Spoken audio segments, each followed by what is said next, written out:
going to show you a keyboard replacement here on a Dell Inspiron 1521. Now the original keyboard has already been taken out, but I'll show you by putting the new keyboard in exactly how you get the original one out in the first place.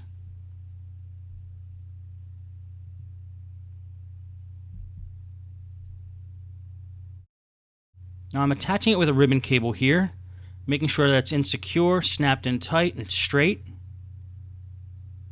And once that's snapped in, make sure it's secure. Now we're not going to be able to get the keyboard in until we take the hinge cover plate off, which we should have done first, but it's okay.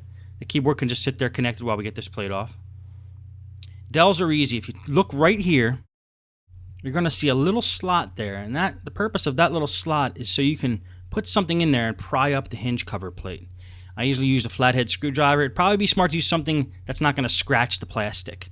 But most Dells have that slot there, so you're able to pull up that hinge cover plate rather easily from the right-hand side. I'll show you how we do it right here.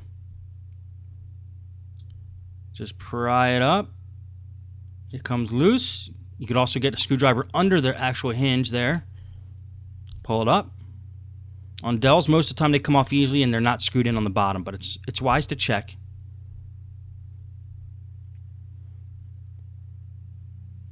There's 2 screws that hold the keyboard in.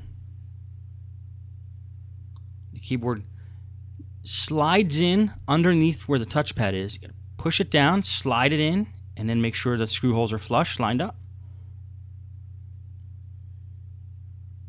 Make sure if there's any clips on the sides, they're clipped in. And put the 2 screws back to hold it in place. Just trying to make sure everything's flush the way it was when we took everything apart.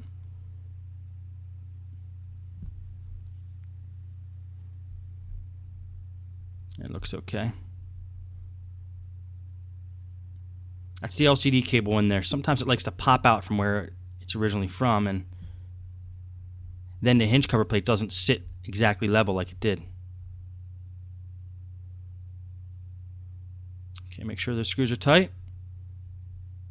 Take that hinge cover plate, snap it back in, starting with the left-hand side on Dells and moving your way over to the right.